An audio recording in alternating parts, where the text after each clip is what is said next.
Горожане интересуются, почему недавно отремонтированный и подсвеченный монумент Ленину в поселке Ветлосян мигает, а иногда и совсем не горит. Итак, задумка осветить Ленина появилась от того, что много горожан говорили осветить Ленина. Мы начали думать, как это сделать.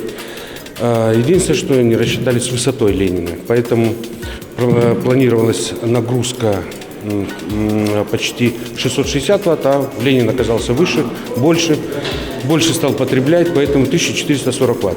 Поэтому не хватает ему напряжения, и вот он моргает. Для того, чтобы этого не было, сейчас мы принимаем экстренные меры. У нас там 4 альтернативных источника, 4 ветровых генератора, их не хватает. Плюс нестабилен ветер. Вследствие этого будем сейчас решать вопрос с обеспечением подвода дополнительного напряжения 220 вольт, для того, чтобы оно было резервным. Когда не хватает напряжения от вентиляторов этих ветровых генераторов, будем использовать 220.